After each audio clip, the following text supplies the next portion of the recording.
thank you very much for joining us today, and welcome. And today the topic is hyper-personalisation in the wealth management industry. And we've got two very special guests, Lucy Heavens from Wealth Dynamics and our very own Natalie Raja from NMD+. So Lucy, Nat, do you want to do a brief introduction to yourselves and what you're up to, and then we can kind of get into the topic. Would you like to go first, Luce? Yep, no problem. So Lucy Heavens. So I have a few hats that I wear. I'll start off with my day job, the people that pay my check, which is always nice. So I am marketing director and a member of the board at a technology company, a technology provider called Wealth Dynamics. So we provide client lifecycle management solutions to wealth management firms and private banks across the world. So that's what I do during the day. And then on the side as well, in the evenings and any spare time that I have, I am co-founder of an association, a not-for-profit association called RegTech Women. We are like I say, a not-for-profit association that exists to promote and enhance and support the role that women play within the RegTech industry. So that's the regulatory technology industry within financial services. And then I am also an advisory board member for an association called FinTech B2B Marketing. Right. Goodness gracious. Queen of the side hustles, huh? Well, I was going to say. I know. So hi, I'm Natalie Raja, and I'm one of the co-founders of NMD+, along with Mark and Dave. So I'm the N in NMD+, and I lead our research and insight practice.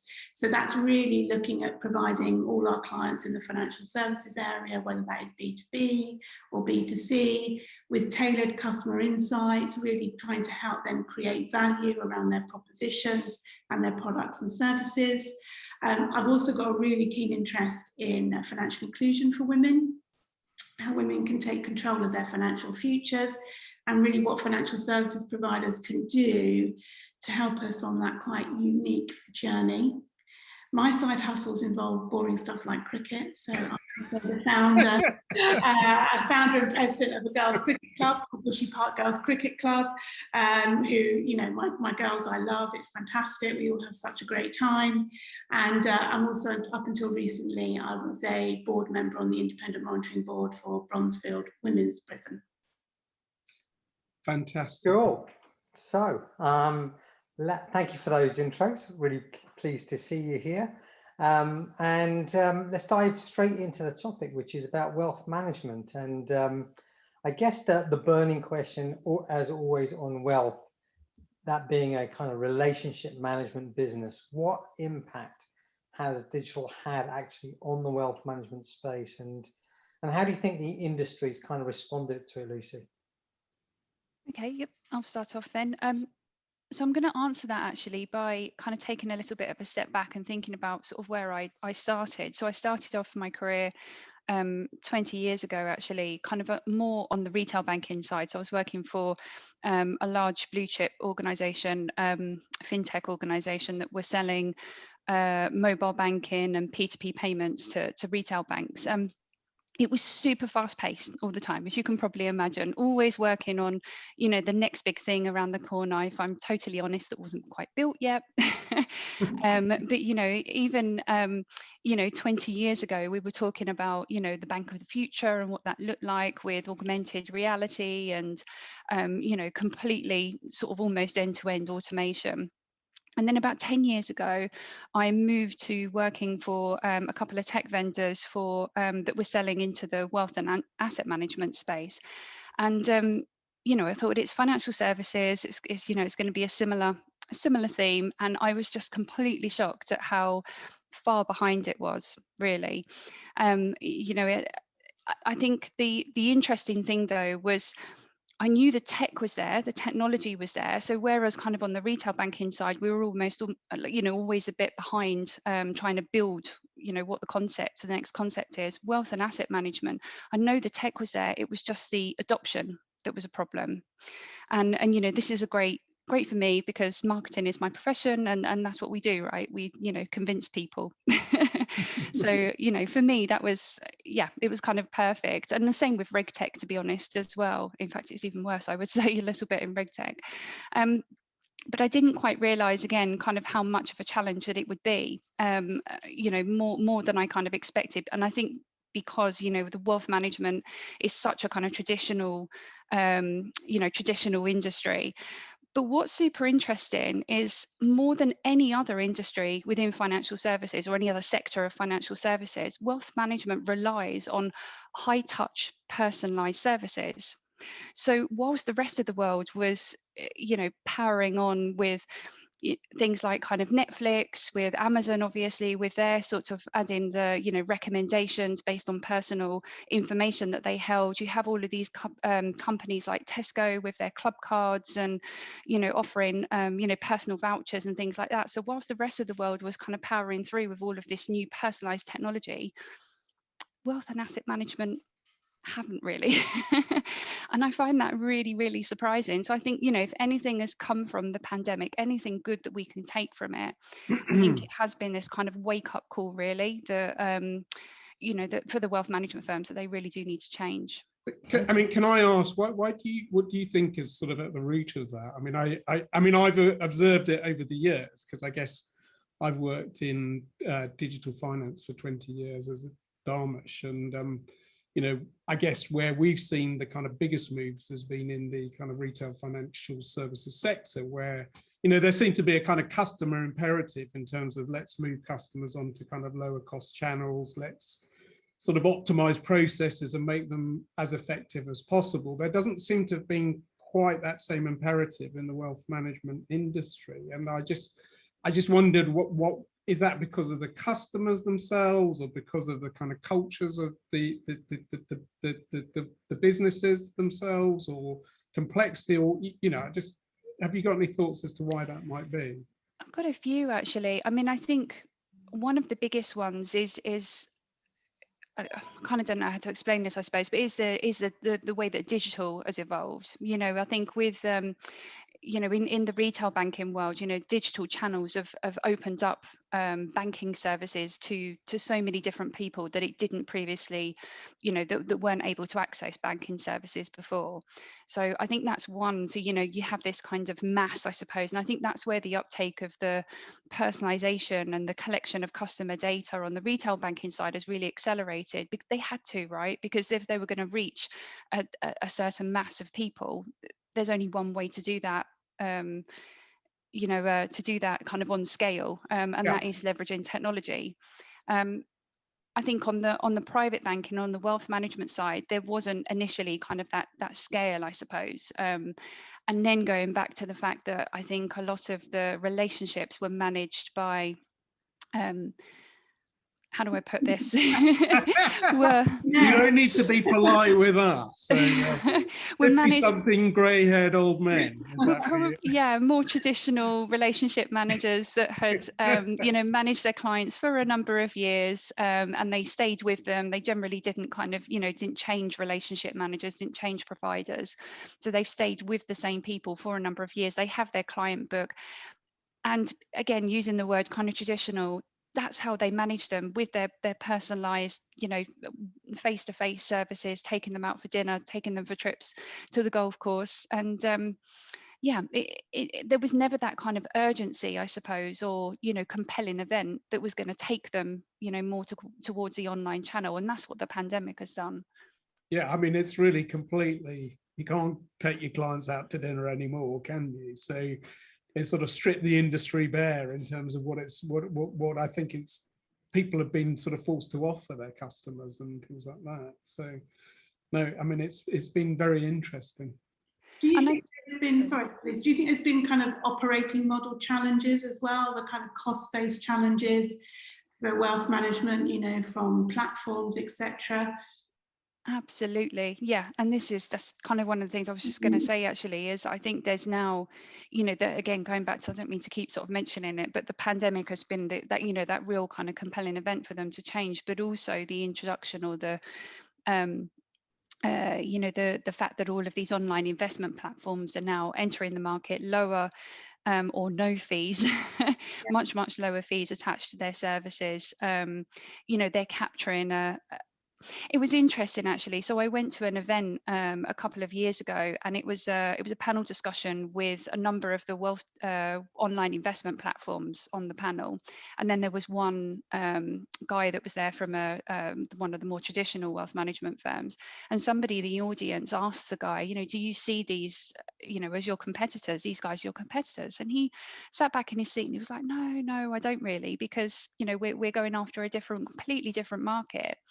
And I think that's kind of it kind of sums it up really, doesn't it? I think that's the view that a lot of them have had. They've been very, very naive. They've sat back and just watched as these online investment platforms come and capture what they think is not, you know, the kind of the mass affluent market.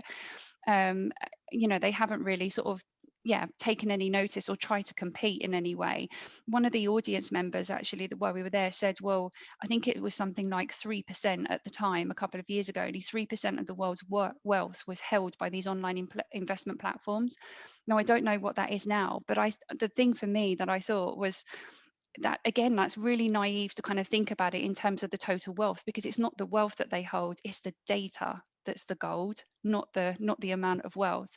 On a daily basis, they are capturing all of the, you know, spending habits, investment preferences, all of those, that personalization of their clients in, you know, en masse again. So, you know, when these mass affluents do become the high net worths, or, you know, when this great transfer of wealth, which we can talk about later, happens, and they inherit a lot of this future wealth, these online investment platforms are going to know all about their clients and the preferences, and where are they going to go? These new kind of wealthy people, are they going to go to their mum and dad's wealth manager who they've never met and know absolutely nothing about, or are they going to stick with the person that's been brilliantly servicing them for the last few years? That's interesting. I mean, that's in terms of kind of those platforms emerging. I mean, that's kind of a key sort of emergent theme. What some of the other ones that you think are kind of having an impact on the wealth management industry as well? So, you know, I guess things like cryptocurrency. So, you know, that's a kind of big one, isn't it? Which has sort of appeared pretty much out of nowhere over the last 5 years. And, you know, I guess a lot of people are saying to their wealth managers, well, you know, what should I be doing about it, etc. And I mean, I think I was reading at the weekend that DBS are just about to launch a custody account for their private banking customers, so they can hold their cryptos in DBS. And I mean, that's a kind of But what you just said is super interesting there. You said their customers or their clients are going to be going to them and saying, what about?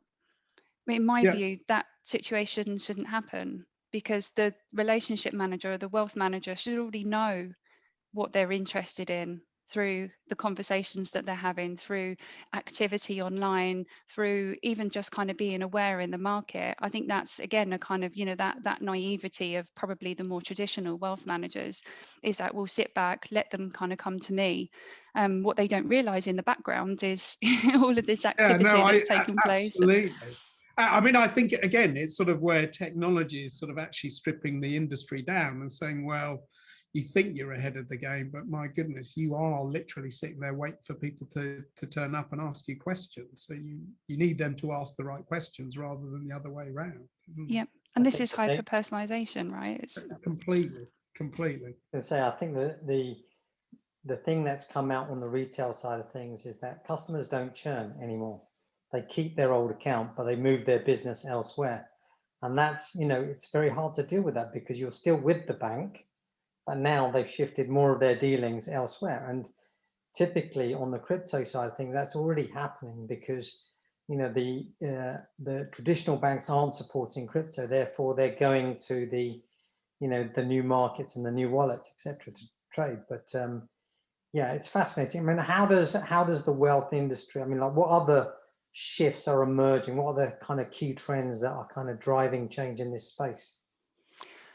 I hate to. It's about the intergenerational transfer of wealth. I mean, I think that's a huge opportunity and threat, conversely. I mean, I'm trying to think the estimates, I think are around, I've seen everything from 700 to 300 billion, you know, in the West, of this transfer of wealth from these, you know, wealthy baby boomers all sitting there with their, you know, big pension pots and houses and assets, to millennials that really are struggling. And again, how do you as a wealth manager help and try and talk both to the baby boomer as well as the millennial, and that familial transfer of wealth is a fascinating area.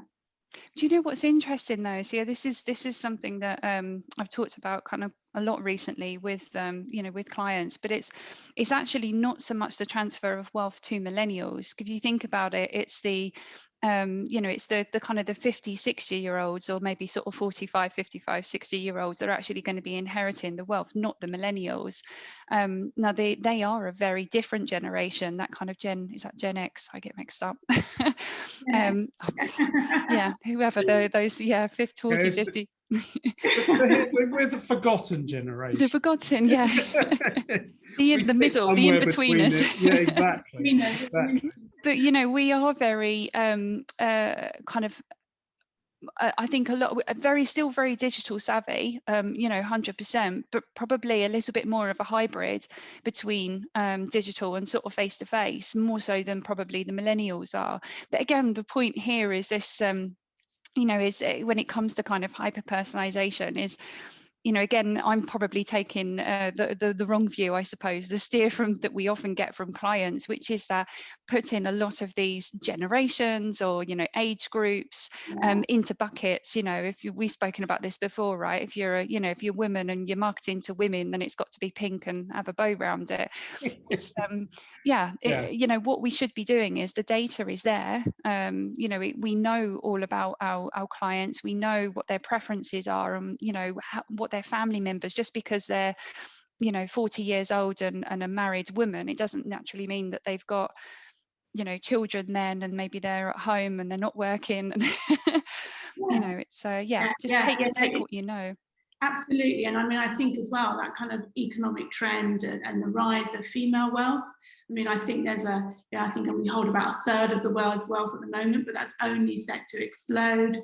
You know, the female rise of entrepreneurs. So you're right, categorizing us all by an age, or whether we have children or married, is really naive, and it's quite dangerous. And I think it's actually quite often, it's certainly in a female perspective, it can be you know, as you say, the pink bows and the marketing that's aimed at us is quite interesting. So taking that data and really hyper-personalising, you know, I quite often think about my sister, who's an incredible entrepreneur, and she said to me, Nat, you know, I need to get a mortgage. I've kind of accumulated quite a lot of money, but she didn't really understand her latent personalisation needs, where she wanted a mortgage for a house, but she also wanted a mortgage for a commercial property because she needs to store some product. She also needs to sort out her pension. She also, you know, her husband is a house husband. So her dynamic wasn't about a pension, a mortgage per se. It was actually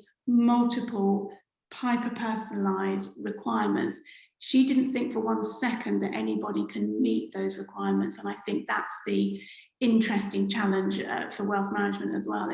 Well, I mean, again, it's an interest because she's, you know, I've chatted to her before. I mean, a remarkable lady who, you know, I think she banks with Nationwide, doesn't she? When you go, you know, who are you going to turn to for advice around this stuff? I mean, she looks at you blank and she says, well, I'm not going to turn to Nationwide. And it's a bit like, well, who are you going to turn to? So, you know, knowing her, she'd have been off online talking to you, Nat. So I think you're the informal sort of advisor in these sorts of things. But it's you know, I think it's a great example of someone who's very entrepreneurial, who is accumulating wealth, who just doesn't know where to turn in the industry. And I think, I mean, the points you're making around kind of clumsy bucketing, or, you know, these massive buckets which are sort of age dependent, or, you know, what did they used to be, the khaki things, which are all postcode dependent.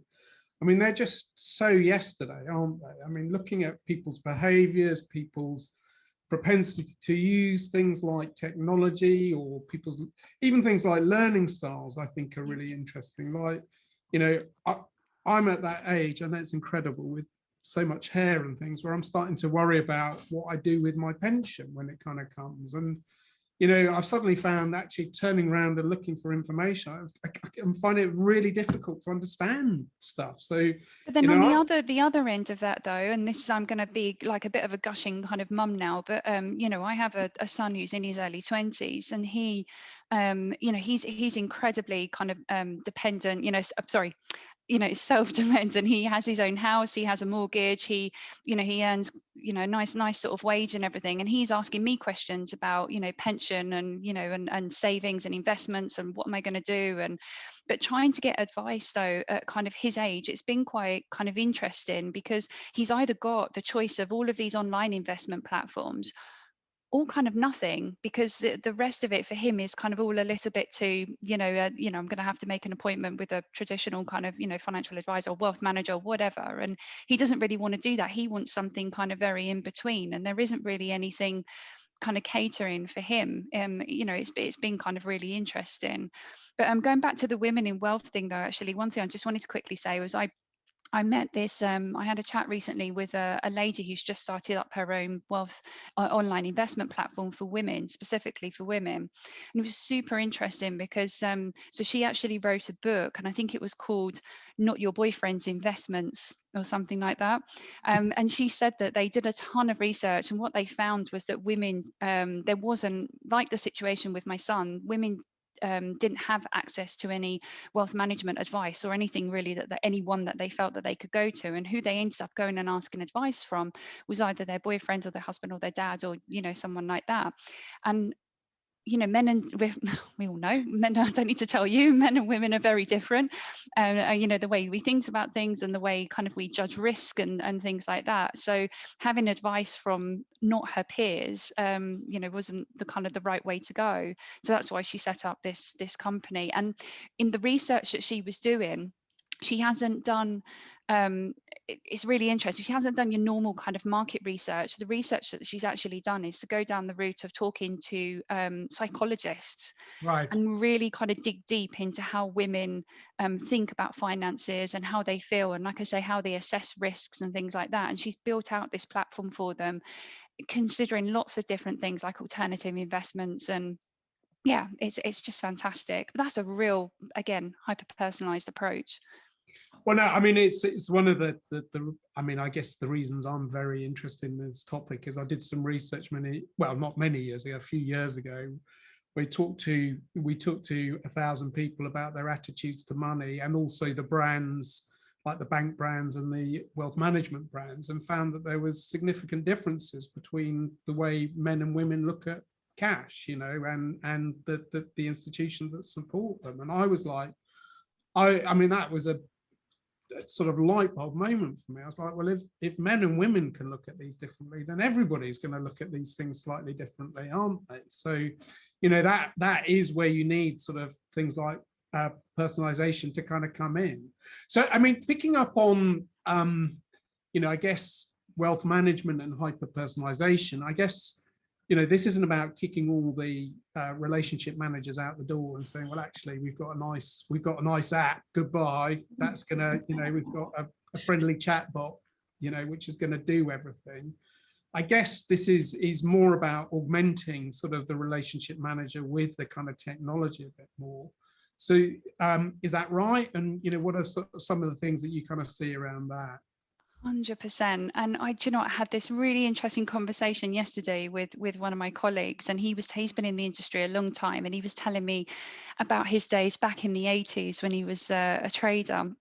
And he was telling me how his, how his day kind of went. And he was saying that, that all of the, I'm going to get this totally wrong now, but all the trades that he did, he basically kind of wrote them down on a piece of paper, and then they kind of went into an in tray. And then he was like up on, say, like the 4th floor. And then there was, down in the basement was kind of the operations where all the admin took place. And at the end of the day, all of those kind of pieces of paper in the in tray went down to admin, who then kind of processed everything, and it went all through the, all through the systems. But you know what I found really interesting about that was, you think about that back in the 80s, that was his job, was really just to kind of to sell all the time. And now you look at, you know, 30 years later, 40 years later, my maths there, sorry, a long time later, Yeah. and we're at a point now where the relationship managers, it's almost like they've gone back in time, because now they're doing all of that admin. And they're the ones that are inputting all of the data, right? And I've got a stat fresh Go on. last week from a bank that 70% of an RM's time is spent on admin. Yeah. Like, I mean, it's like bloody hell. Absolutely crazy. So, you know, this is the aspiration, right? This is where we all want to get to. We want to get to a point where we are removing all of that admin that they don't need to do back in the 80s.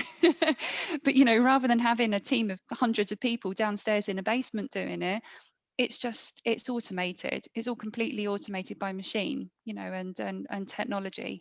That's exactly where we want to get to. What is the challenges there? Is it about silo systems, or what's the challenge? What's causing the admin?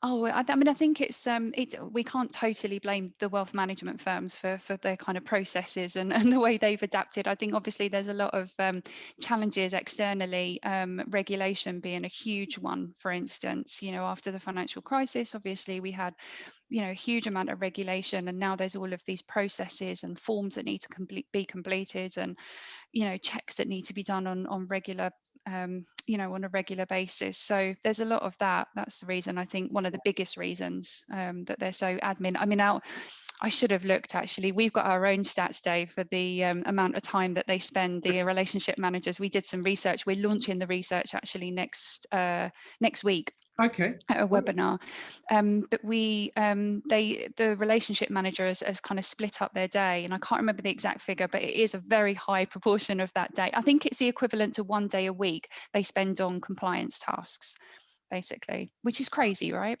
It is crazy. I mean, you know, you look at sort of, I mean, as you would know with your role in RegTech, but there's so much kind of technology coming in to kind of solve a lot of the admin side of the problem. But, you know, I mean, it must be a bit soul destroying for these relationship managers if they want to be, you know, providing value to their customers, to then spend a day a week just filling in forms or checking databases or doing manual tasks. I mean, it just feels like a complete waste of everybody's time, effort, and literally energy as well. Yeah, totally. Lucy, do you see, you know, the advent of new technologies and digital touch points as kind of releasing them, hopefully, to get, you know, the use of data, get back into, you know, really having those relationships with their clients? I mean, the technology's there, right? I mean, I've got to say, well, I have to say that. I am saying that as well. Dynamix, you know, that's what we do. We have a system that manages the whole, you know, client lifecycle, end-to-end client lifecycle. But, you know, one of the biggest things out of all of this, though, I have to admit, going back to what I said right at the start, is the adoption.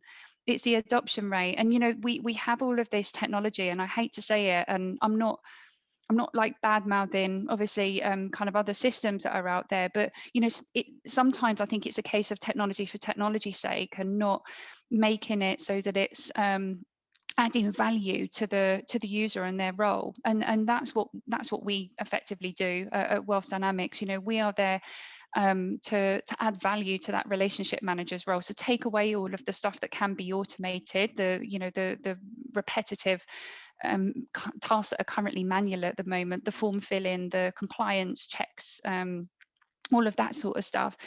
But then give them a system actually that's going to help them to do their job better. So what do I mean by that? You know, we all know kind of CRM systems. I remember going to an event once and somebody actually told me, I'm not going to say what bank they worked for, but they have CRM Fridays.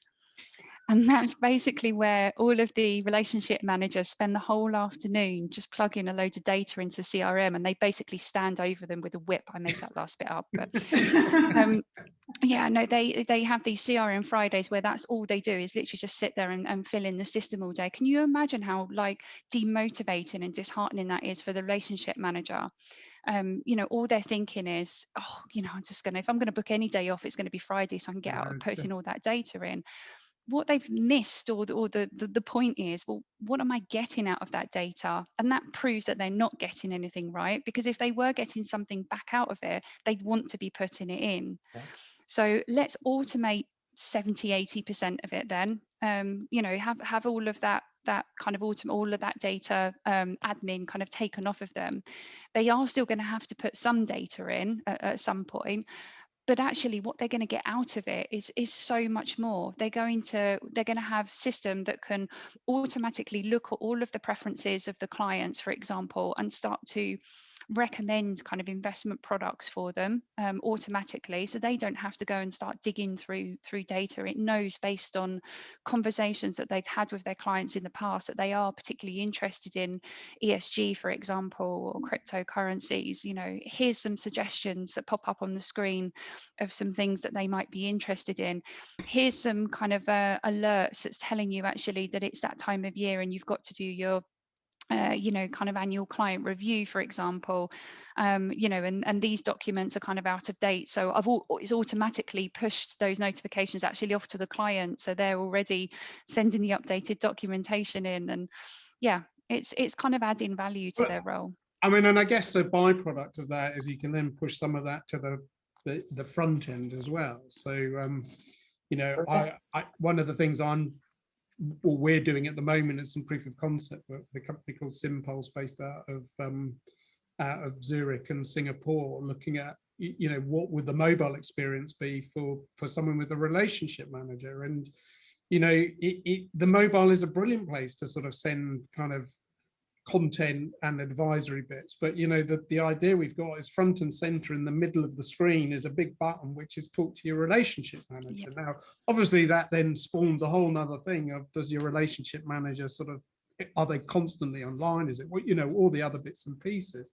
But it's at least sort of trying to think about that relationship between kind of devices, the relationship manager, and the kind of underlying content. So you know, it's interesting, Dave, that you and other people as well have talked about personalization in terms of the way it's pushed out or how you contact the customer.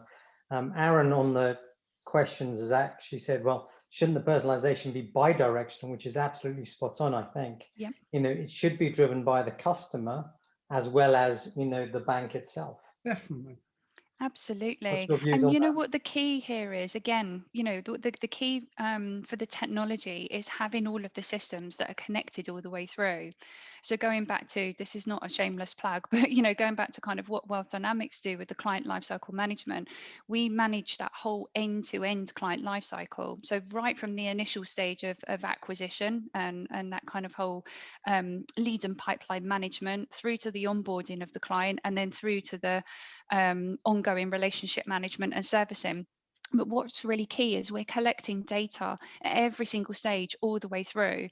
So if you take the scenario of during the acquisition stages, if you've got a client that is completing some sort of form online that's part of a marketing campaign, let's say it's to do with, you know, what's your kind of top priorities for investing, and it's a little bit of kind of gamification. They're filling in this survey, and they indicate as part of that survey that they're interested in sort of ESG. And then they then ask to be contacted, they fill in some forms, they get into sort of some discussions, and actually then they decide that they are going to invest with the wealth management firm. So then they get passed to the onboarding team. If all of that data isn't collected, it's sitting then, this is what usually happens, it's sitting then kind of in your marketing department, in its little marketing system, in a silo, goes through to the onboarding team. The onboarding team then sends a survey out to the client and asks them pretty much the same bunch of questions again. You know, tell me about your kind of family situation, tell me about your investment preferences. And they're like, I've already kind of given this information, but hey, let me do it again. It's part of onboarding, that's fine. And then that client is then passed over to relationship management once they're onboarded. And then is any of that data passed over? No, not right. Usually. So then they're asked all the same questions again by the relationship manager. You know, it's just, and then that is a true story. It actually does happen. But with our system, all of the data flows all the way through that whole client lifecycle.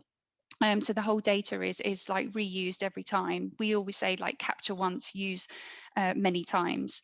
And the same with compliance data as well. It's not just a one-off compliance exercise that you're completing, you know, boom, tick in the box. You reuse all of that data you're collecting for compliance as well.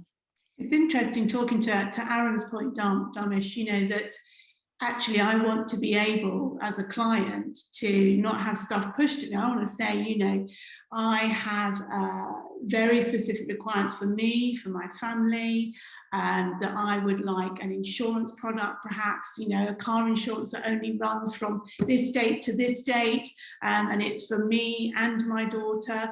So there are those kind of quite specific, and I'm wanting you as the provider to actually spin me up a product that really reflects my, you know, my needs. And I think that's where the savvy consumer is really at. You know, they're saying, come on, you guys are just so slow in this whole process.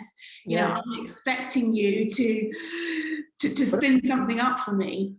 I think it's not just about the technology, but it's about a way of thinking and behaving that's also changed, right? If you take like the Amazon example, like most meetings, you'll have a weekly meeting and everyone will say what they've done for the week and what they're going to do next week, right? With Amazon, that the bit that they've already done and what they want to do is already documented. Everyone sits in the meeting and reads through, you know, the person who's driving the agenda, their notes, right? And then the whole meeting is spent on a discussion about how to make this stuff happen, right? Rather than 50% of the discussion being about me catching up with where you're at, right? And, you know, every client meeting that I've been to on the wealth side of things, they always go through the data capture each time. And it's like, well, why don't you just send it to me first? I'll update it, right? You're going to ask me for the info anyway, and we'll just spend the meeting time just discussing the action plan, right? It's a simple change. I mean, I just picking up on your point now, though, as well. If businesses can't get ahead of things like, you know, the content the meeting notes or whatever, they're going to really struggle with kind of hyper-personalization of products. But that is going to be a kind of customer expectation. We know through the work we're doing that new calls are coming, new banking platforms are coming, which are going to be able to do all of this stuff. So, you know, in many ways, like the technology is there, but it is a kind of mind shift. And it's, you know, totally a mind shift. I remember it was about, oh God, it must have been like 15 years ago now when I was at that on the retail banking side, and we were working on a product for branches, and it was basically for the tellers that kind of sit in the branches behind the glass. And what was really interesting was at the time they had a marketing campaign that they were running every month. You know, so the month might be that we were going to sell X number of credit cards. So all of the advisor or the tellers were actually charged with selling X number of credit cards. And every customer that kind of walked through, and whether they were making a deposit or whatever they were doing, drawing some money out, it was like, sell them a credit card. It used to pop up on the screen, you know, sell, sell, sell. And actually this solution that we were working on 15 years ago was trying to take them away from that kind of very product orientated approach to more kind of customer centric approach, and say, well, actually it's not about what you want to sell, it's about what the customer actually wants to buy and what they need. So rather than this solution that we developed for tellers, it was looking at the data that they held. This was 15 years ago. Like, it was looking at the data that they held and said, rather than selling them a credit card, we actually know that they've got a credit card, you know, with another company. So, or we looking at their savings or their current account, we can see that they've actually got, you know, £5,000 sitting in a current account. Why don't you try and offer them a high interest savings account, because that's going to help them, and it's selling another product still. So yeah, it was that kind of, that definitely that shift, I think, away from these are products that we've got to kind of sell, through to kind of this is what the customer needs.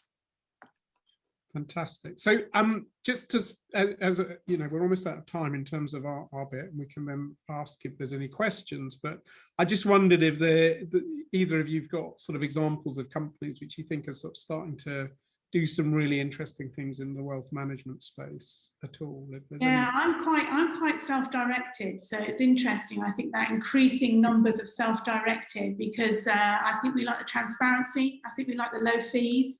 So certainly that whole platform area, you know, we've seen it's been explosive. You know, from Robinhood and buying fractional shares to things like Pension Bee, I think is an incredible example. You know, a company that started in 2014, just listed recently, started by a woman, no less, you know, really out of a desire to understand and simplify and transfer a pension. And she just got hit with loads of fees and it was complicated. You know, pensions for many people, no matter how much wealth you do or don't have, still feel like this kind of slightly scary space that I don't want to talk about, but so incredibly important to all of us. So, you know, I really like that. I like Pension Bee as an example. You know, you go on the website, it feels accessible without being patronizing. You know, you can transfer all your funds. You can, you know, it's digital, it's mobile. I can look at my pension on my mobile. I can add, take out, I can do all kinds of things. And then, you know, you've got that real beginnings of personalization. So looking at the types of funds you're able to buy, whether that's Sharia, whether that's ESG investing. And there's quite a range of funds now. And I think it's, I mean, we've got about 500,000 customers. And I think for a company like that, it's only a matter of time before we really start to see hyper-personalisation of pensions. And maybe it is talking to intergenerational wealth and how that might affect the millennials' pension. So there's really, I think, some interesting space there on some of those online platform providers, Vanguard, Coinbase. You know, we touched on crypto. There's some incredibly exciting daily stuff, developments happening on crypto. It's a scary space for a lot of people. As an asset class, absolutely cannot be ignored. That's not advice, by the way. But yeah, yeah. So or it is if you want to sue you. Yeah. Disclaimer. I totally agree. I think the thing for me that's super interesting actually is, well, two things. So one of them is seeing the some of the people that are coming from outside of the wealth management or even outside of the financial services space into wealth management. So there's a company called Moneybox, for example, where the founders were actually founders of Bloom and Wild, the flower app. Right. And now they have more than, I think it's 600,000 customers and more than $1 billion in AUM. So, you know, they're really growing. And I think the reason I find those guys really super interesting is their approach. I mean, everyone talks about this kind of Amazon or Netflix type experience, but what you got to remember is it's the word experience. It's not just taking kind of what Amazon and Netflix do and how they kind of structure the products and everything. It's the fact that it's the hyper personalization. It's taking into account all of the data. And, you know, for me, yeah, the ones that are winning at the moment, the Wealthifies and, you know, those guys are the ones that are really taking that personalized approach. Definitely. And making your life easy. I'm sorry, I have to say this as a woman, and this is a proven, I'm not just saying that, but, you know, it's a proven kind of fact. There's some research out there, but, you know, all we want is to make our lives easy. You know, we've got enough on our plate. So that kind of consolidation of services into kind of one thing, I think is the type of thing I'd like to see. I'd like to see the ultimate financial kind of app. I just almost want one place to go to where I can insure, invest, bank, you know, kind of everything. Well, I think talk to our client Unify Money, because that's what they're trying to do. So. I think that there's the kind of killer players are yet to emerge in this space, because two things will happen in the near future that will dramatically change wealth management, especially at the kind of lower end of wealth management. And that one is the pensions dashboard, which, you know, the government is pushing so that we can all get an aggregated view of the different pension pots. Like, why we haven't been able to do that before is, you know, it's just astonishing, really. But being able to get a single view of your pension pot is absolutely key. Second is then open finance itself, which allows us to bring up non-account based products into a single pot.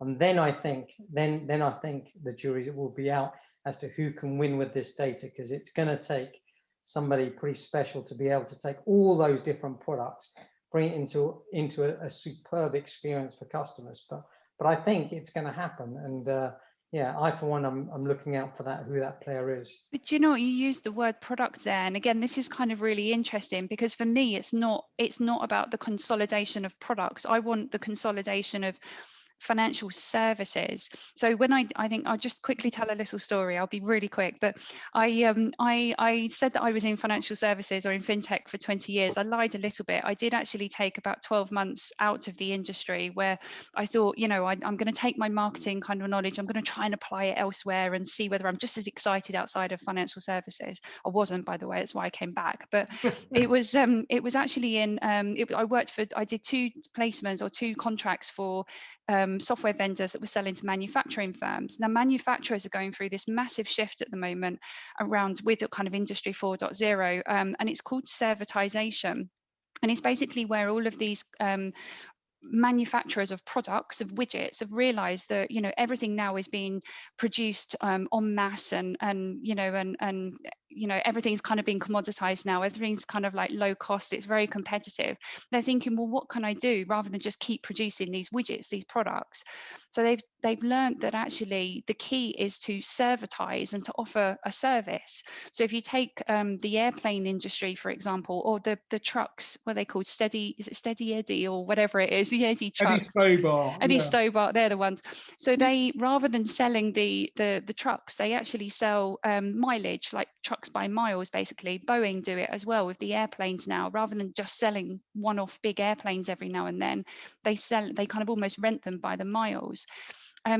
So I think the financial services industry is kind of a lot behind that, and they've got a lot to learn from this servitization. So rather than thinking about selling products, what current accounts can I sell? What loans? What mortgages? What, you know, investment products? Is thinking about everything actually as a service. And that is where hyper-personalization comes in, because you've really got to take all of that data that you know about the person. So take Lucy Heavens, take the fact that I've got, you know, a car and I require car insurance, sell it to me by the miles.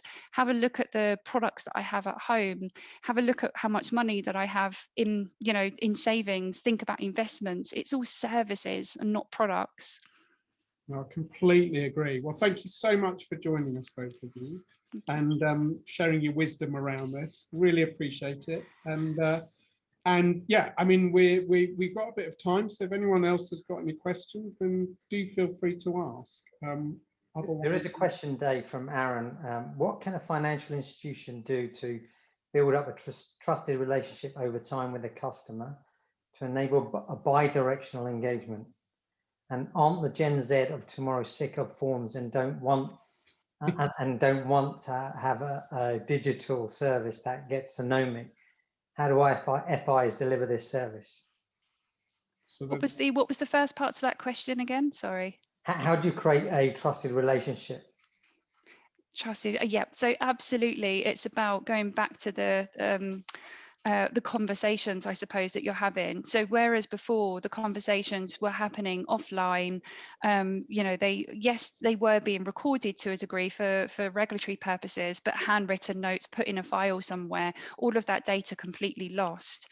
Whereas now the technology is available to record meetings automatically, record audio, record all of the video calls. All of that information is then loaded into a client lifecycle management system, and all of that data is then analyzed and picked up. So if you were having conversations with a customer about you know, talking about their goals, their family goals, and, you know, when they want when they want to buy their yacht, you know, where they want to go on holiday, you know, when their kids are going to graduate and they're, you know, looking for them for university and things like that. All of that data can be collected and then analyzed, and then you can build, you know, services, let's call them services, not products, you know, around a lot of those goals based on the conversation that you've had. Yeah, I think it's quite interesting. I think wealth managers need to be up to speed. Again, looking at something like crypto, you know, the space has been taken by the platforms, right? And the platforms are now going to become banks because they feel there's a space for them to inhabit. So I think there has to be you know, a real beefing up of the knowledge, understanding of what some of these new assets are, you know, ESG, etc., you know, that impact investing. And I think it's incumbent upon them not to just go through the process and really understand perhaps some of their, you know, it's this familial thing again, you know, the younger clients will know if they are being given good advice and good value around some of these new assets as well. It's a well-known kind of marketing statistic that I think it's like 65% of the buying process is done, and this is years old, this statistic, buying process is done before they engage with a salesperson. And that's same for, you know, for the world of wealth management, right? You know, the clients are going off and doing their own research. That 65% is actually now thought to be about kind of 80 or 90%. So they're going off doing all of the research, and then coming to the relationship manager or advisor with some already kind of predefined thoughts and of where they want to go. The relationship manager then needs to add value to that. So, you know, they need to be kind of on the same path, I suppose, with the 80-90%. I mean, certainly if we learn from the retail side of things, driving engagement and building trust through engagement needs at least a couple of factors. And we always talk about it being timely and relevant. You know, all of this kind of push mentality is driving the customer, is pushing the customer away. But actually, if you can time a piece of engagement, let's say it's at the end of a transaction, and because of that transaction, they may go overdrawn, that's a good point to make a relevant offer. It's because this transaction, you're going to go overdrawn. Do you want a credit card to shift some of your spend there, right? So the more that we can automate, you know, timely and relevant engagements, I think is a good way to kind of build up the trust factor. But, you know, going back to Natalie's point, also just having good quality information, right, and intelligence that you can share insights with the customer also is a great way to build up, I think, trust. I've got a fantastic example of that actually in wealth management, which is the 10% drop letter. So as soon as the and then the investments drop below the 10% threshold, then for regulatory purposes, a notification or an email, a letter, an official letter has to be sent to the client. So in the case of the pandemic, for example, when the markets kind of really just crashed, you imagine there was a ton of people that are completely nervous out there because of what's happening in the world. And then suddenly they receive a letter to say that their investments have dropped below, you know, kind of the 10%. And it, you know, that must be just absolutely kind of crazy for them. Again, thinking about sort of how you add value and build those trusted relationships. Imagine if you knew exactly which of your clients, or were able to prioritize which of your clients were probably a little bit more of the nervous investors, and be able to get in touch with them before that 10% drop letter hit, to reassure them and to let them know, you know, that it's coming and don't worry, and, you know, markets up, down, you know, that sort of thing. Then, yeah, that's how you kind of add value and build the trusted relationship. That's interesting.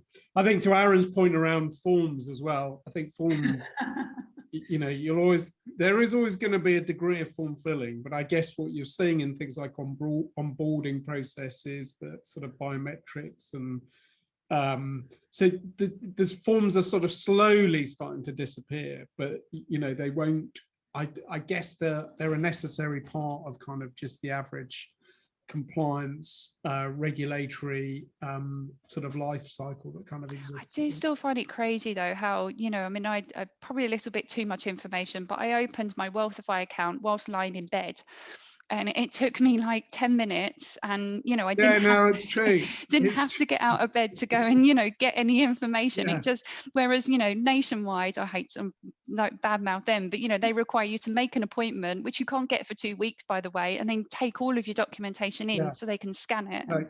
Very, very true. Very, very true. Brilliant. Well, listen, thank you again for joining us. It's been a fantastic session and really, really, you know, just fascinating. So we really appreciate it. Thank you. Yeah.